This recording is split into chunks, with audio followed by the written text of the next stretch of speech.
The cold wind battered the windows, making the old glass panes of the remote cottage shudder. Outside, snow fell relentlessly, blanketing the empty field with a suffocating white sheet. Amidst the storm, a shape shifted, small, almost imperceptible. A black cat, as dark as the winter night, trudged forward. Its steps were laborious, its paws sinking deep into the snow. But it didn't stop, it couldn't stop. Inside the cottage, Martin sat in his frayed armchair, an old book resting in his hands. Though his eyes were locked on the fireplace, the silence was familiar, broken only by the crackling fire and the distant howl of the storm. Solitude had become his constant companion, and Martin no longer felt the urge to venture out or let others in. Until now. A faint meow sliced through the silence of the night. Martin's brow furrowed. He disliked unexpected disruptions. He waited, straining to hear. But the next sound was a soft scratch at the front door, followed by a more determined meow. With a reluctant sigh, Martin set the book aside and stood, his body unused to sudden movement protesting with every step. When he opened the door, the frigid wind slammed into him, and the swirling snow stung his face. There, huddled in the snow, was the cat, small, black, and trembling.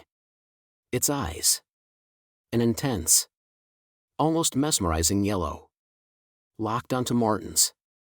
For a fleeting moment, a long-buried memory flickered to life within him. Shaking his head, Martin muttered, "Go away," but the cat remained, shivering, unyielding in its silent plea. Martin sighed heavily and shut the door with a thud. He wouldn't let a stray cat disrupt the isolation he had carefully maintained. Martin returned to his book, trying to ignore the faint, desperate meow that followed. It was softer now, almost resigned. The sound tugged at something deep within him.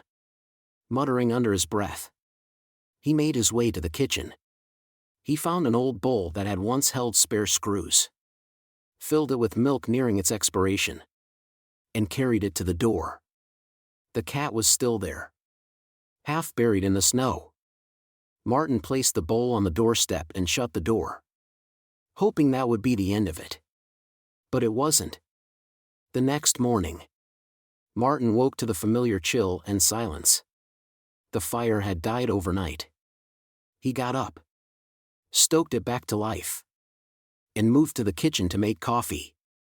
His gaze fell on the empty bowl by the door. The milk was gone. Not again, he muttered, irritated at himself for yielding so easily. But when he opened the door to check the weather, he saw the cat hadn't left. It sat there, fur blending with the porch's shadows, yellow eyes blinking up at him. "What do you want?" Martin grumbled. The cat simply watched him. Martin spent the day pretending not to hear the cat's occasional soft meows, but they gnawed at the edges of his mind. By late afternoon, while preparing his simple meal of vegetable soup, he glanced outside. The cat sat motionless, snow collecting on its fur. A surge of irritation washed over him. But with it came an unwanted memory, a black cat from his childhood that had kept him company in a house filled with fights. It had vanished on a winter night much like this. With a huff, Martin filled the bowl with fresh milk and brought it out to the cat. "Don't get used to it," he muttered. The cat blinked as if it understood. That night, the meowing stopped, leaving only the deep quiet of winter. The snowstorms persisted, trapping Martin in his little world. The cat stayed nearby, somehow becoming part of Martin's daily life without him noticing. During the day, it warmed itself by the kitchen door or nestled on the covered porch.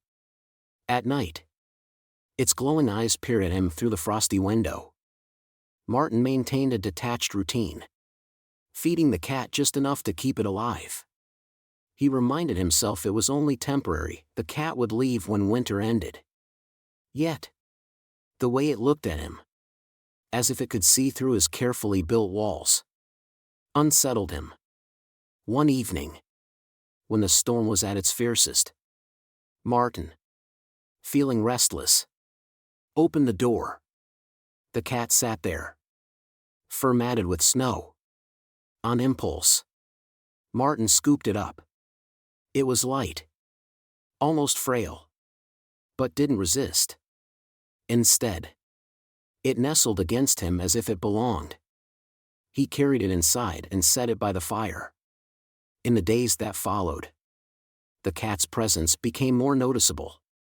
It no longer felt like an intruder, though Martin kept his emotional guard up.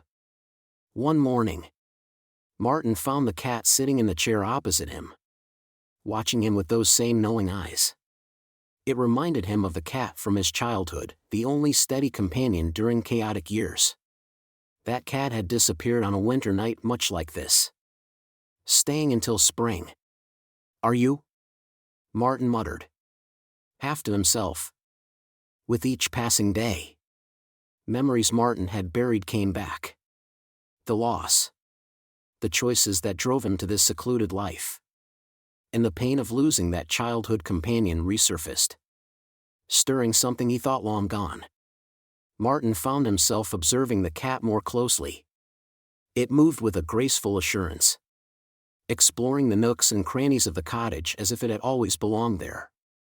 Sometimes, it would sit by the window and watch the snow fall, as if it, too, was lost in thought.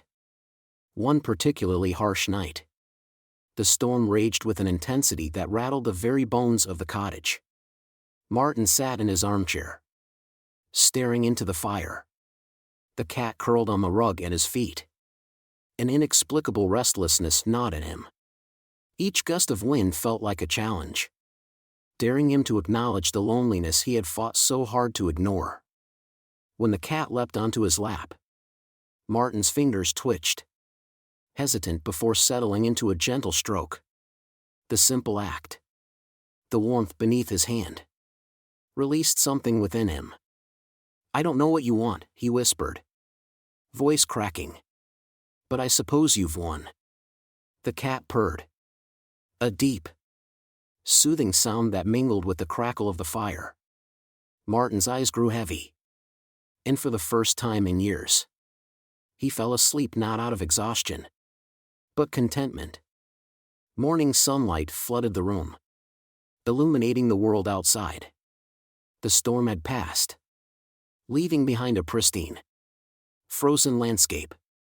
But the cat was gone. Martin searched the house and stepped onto the porch, spotting only a trail of tiny footprints leading away. A pang of loss struck him, sharper than he expected. Standing in the doorway, Martin felt the chill but not the emptiness he once feared. Memories from his childhood flared brighter now, the warmth of the cat he had lost, the joy it had brought him in the middle of a chaotic home. He walked into the yard, following the tracks until they faded into the distance. Turning back to the cottage, he noticed how the morning light bathed it in a soft glow. The isolation that once felt suffocating now seemed to hold the promise of something new. Martin returned to the house, the silence greeting him like an old friend. He settled back into his chair, eyes drifting to the spot where the cat once lay. For the first time in years, he felt ready for what lay ahead, unafraid of the echoes of the past. In the days that followed, Martin resumed his routine. But it felt different. He lingered by the window, watching the snow fall with a sense of peace. The cat's presence had awakened something within him, a willingness to face the world, to accept the parts of himself he had long denied. The memories of his childhood cat were no longer painful, they were a reminder of love lost and found. And though the black cat had left without a trace, its impact remained, woven into the fabric of Martin's quiet existence. Spring came slowly, the snow melting into rivulets that carried away the last traces of winter. The cottage, once a fortress of solitude, now felt like a place where new memories could be made. Martin stepped outside one morning. The air crisp but full of promise. He glanced at the horizon, half expecting to see a dark figure moving through the field. But there was only the soft rust,